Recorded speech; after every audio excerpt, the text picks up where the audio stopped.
Kozhikode medical college ICU പീഡനക്കേസിൽ സമരം പുനരാരംഭിച്ച് അതിജീവിത. Doctor KV പ്രീതിക്കെതിരായ അന്വേഷണ റിപ്പോർട്ടിന്റെ പകർപ്പ് ആവശ്യപ്പെട്ടാണ് സമരം.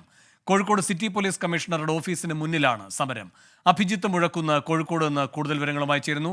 അഭിജിത്ത്, നേരത്തെ ഇവർ സമരം ഇരുന്നതാണ്. അപ്പോൾ കമ്മീഷണർ പറഞ്ഞതാണ് ഉടൻ ആ റിപ്പോർട്ടിന്റെ പകർപ്പ് നൽകുമെന്ന്. വീണ്ടും അവരെ സമരത്തിലേക്ക് നിർബന്ധിക്കുന്ന സാഹചര്യം എന്താണ്?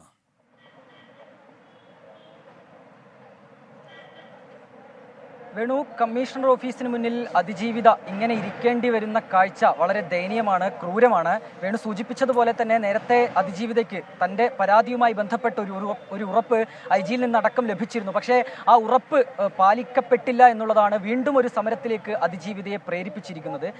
നമുക്കൊപ്പം ഇപ്പോൾ അതിജീവിത തന്നെ ചേരുന്നുണ്ട്. എന്താണ് വീണ്ടും ഇങ്ങനെയൊരു സമരത്തിലേക്ക് നിങ്ങൾ ഇറങ്ങാനിടയായ സാഹചര്യം?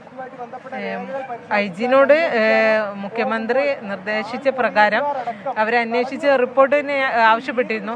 അപ്പോൾ ഞാൻ IG-യെ കണ്ടപ്പോൾ പറഞ്ഞത് 3 ദിവസത്തിനകം റിപ്പോർട്ട് തരാമെന്നാണ്. പക്ഷേ 5 ദിവസം കഴിഞ്ഞിട്ടും ഇതുവരെ മറുപടി ഒന്നും ലഭിച്ചില്ല. അതുകൊണ്ട് സമരവുമായിട്ട് മുന്നോട്ട് പോകാനാണ് തീരുമാനം. നിങ്ങൾ അതിനുശേഷം IG-യെ കാണാൻ ശ്രമിച്ചിരുന്നു? ഏതെങ്കിലും രീതിയിലുള്ള മറുപടി IG-യിൽ നിന്ന് ലഭിച്ചു? ഇല്ല, അവരെ കാണാൻ ശ്രമിച്ചിട്ടില്ല. അവരോട് മെയിൽ അയക്കാനാണ് പറഞ്ഞിട്ടുണ്ടായിരുന്നത്. അപ്പം അതിലൊന്നും മറുപടി ഇല്ലാത്തത് കൊണ്ടാണ് ഞാൻ സമരവുമായിട്ട് മുന്നോട്ട് പോകുന്നത്. എങ്ങനെയാണ് ഈ സമരവുമായി, അതായത് ഈ റിപ്പോർട്ട് ലഭിക്കുന്നത് വരെ സമരവുമായി മുന്നോട്ട് പോകാനാണോ തീരുമാനം? തീർച്ചയായിട്ടും റിപ്പോർട്ട് കിട്ടുന്നവരെ സമരമായിട്ട് മുന്നോട്ട് പോകും. പിന്നെ ഹൈക്കോടതിയിൽ ഹർജി കൊടുത്തിട്ടുണ്ട്. അപ്പോൾ അത് നിയമവഴിക്ക് പോകുന്നുണ്ട്. ഈ ഒരു വിഷയത്തിൽ നേരത്തെ മുഖ്യമന്ത്രിയൊക്കെ ഇടപെട്ടാണ് IG-യോടൊരു അന്വേഷണ റിപ്പോർട്ട് തയ്യാറാക്കാനും എന്തുകൊണ്ടാണ് ഇത്തരത്തിലൊരു സമരം, തെരുവിൽ അതിജീവിതയ്ക്ക് സമരം ചെയ്യേണ്ടി വരുന്നത് എന്നതിനെക്കുറിച്ച് ഒരു അന്വേഷണം നടത്താൻ IG-യോട് നിർദ്ദേശിച്ചിരുന്നു. ആ രീതിയിൽ സർക്കാരിൽ നിന്ന് ഇനിയും കൃത്യമായ ഇടപെടൽ ഉണ്ടാകുമെന്നുള്ളൊരു പ്രതീക്ഷയുണ്ടോ? ആ രീതിയിൽ നിങ്ങൾ സർക്കാരുമായി ബന്ധപ്പെട്ട വൃത്തങ്ങളെ സമീപിച്ചിരുന്നു? സർക്കാർ നല്ല നിലയിൽ ഇടപെടുകയാണെങ്കിൽ എനിക്കിവിടെ ഒരു പൊതുജനങ്ങളുടെ മുന്നിൽ സമരത്തിൽ ഇരിക്കേണ്ട ആവശ്യമില്ല. അപ്പോൾ അവർ അതിൻ്റെ വഴിക്ക് സർക്കാർ ചെയ്യേണ്ട കാര്യങ്ങൾ ചെയ്യുന്നില്ല.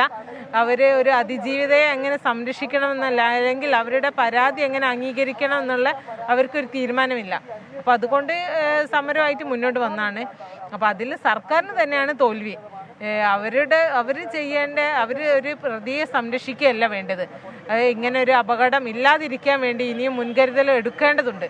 അപ്പം അതൊന്നും ചെയ്യാതെ അവർ പ്രതികളെയും അവരുടെ കൂട്ടുനിന്ന ആളുകളെയും സംരക്ഷിക്കാനാണ് സർക്കാരിൻ്റെ ഭാഗത്തു നിന്നുള്ള നീക്കം. ഏതായാലും വേണു, സർക്കാരിൻ്റെ ഭാഗത്തു നിന്ന് കൃത്യമായ ഇടപെടൽ ഉണ്ടാകണമെന്നുള്ളതാണ് അതിജീവിത ആവശ്യപ്പെടുന്നത്. തനിക്ക് അന്വേഷണ റിപ്പോർട്ടിൻ്റെ പകർപ്പ് ലഭ്യമാകുന്നത് വരെ സമരം മുന്നോട്ട് കൊണ്ടുപോകും. നേരത്തെ പല രീതിയിലുള്ള ഉറപ്പ് തനിക്ക് ലഭിച്ചതാണ്. 3 ദിവസത്തിനകം അന്വേഷണ റിപ്പോർട്ടുമായി ബന്ധപ്പെട്ട കാര്യങ്ങൾ അറിയിക്കാം എന്നുള്ളതായിരുന്നു IG-യിൽ നിന്നുള്ള മറുപടി. പക്ഷേ ഇപ്പോൾ അഭിജിത്ത് മുഴക്കുന്നാണ് കോഴിക്കോട് വിവരങ്ങൾ നൽകിയത്.